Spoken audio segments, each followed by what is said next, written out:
Songwriter's Vantage. We are very honored and happy to be sitting with legendary A&R exec Don Grierson.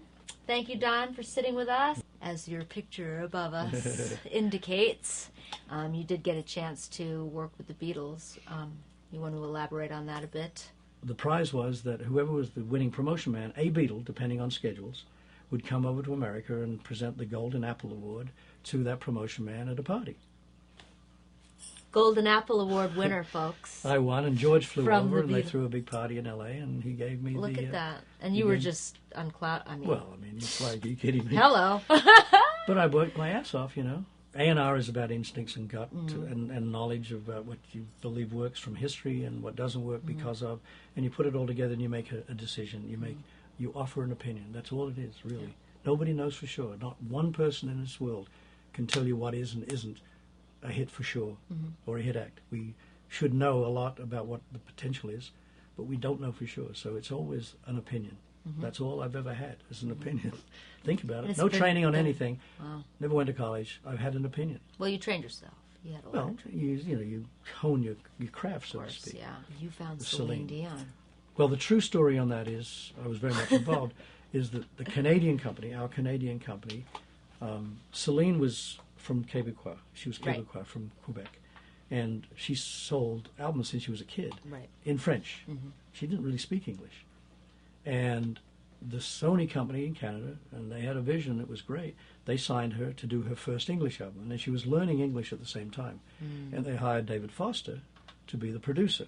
I mean, I think A&R is all about the singer and the song. Whatever the genre of music, it's still, if you're a dance act or if you're heavy metal, it's not quite the same. But if you're popular music, which is pop music, which covers such a broad spectrum, the songs you sing and the voices you remember, it's the basics. There's elements that added to that, but the basics apply. So Celine was a singer, she needed a song. Tina Turner was a singer, we found the songs. Joe Cocker was a singer, we had songs. Hart, we're not writing hits anymore, found songs for them, fortunately, and they had hits. It's easy to talk about, not easy to do, but it does apply and it does work. And there's a lot of singers out there today who may be okay and talented, but they don't have songs. So, what was the name of the record, the Tina Turner album that was so successful that you... Private Dancer. Right, Private Dancer. But the background to that is that when I came back to Capitol, Tina was signed, and they had recorded 13 tracks that were in the can, so to speak. They weren't terrible. There was nothing specifically great about them at all. So there was nothing we could do with them. Rupert Hine did 3 or 4 tracks, including a song I found called Better Be Good to Me. Great. And collectively, between this guy, John Carter, and Roger, and we brought the pieces together and jammed it. I mean, we were cranking because we have a hit artist and a hit record and no album. And then that album became Private Dancer.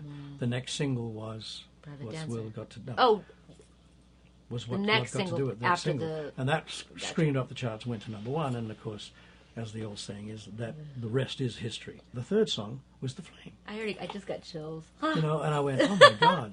Now, the only difference is that the chorus came in after the second verse in the demo.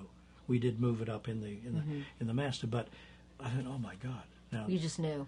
This is a hit song. I mean, I knew it in my gut. Was it that tenor voice singing on the demo? Or? No, the demo was okay. Yeah, it wasn't. It's just the song. You just knew. It's the song. Yeah. I mean, you listen and go, oh my God, that's a song. So I said, this is not going to be an easy sell.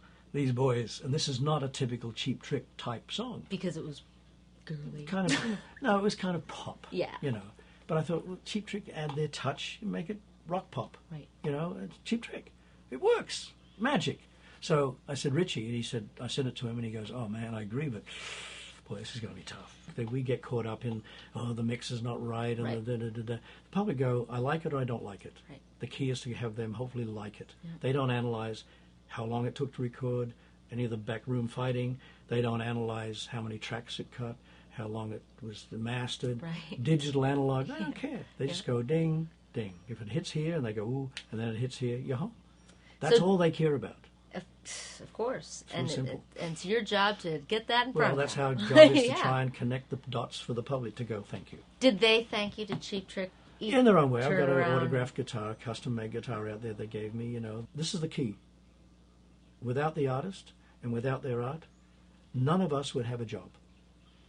Think about that. That's right. Nobody in this business. There would be no music business without. And how many people remember that? Very few.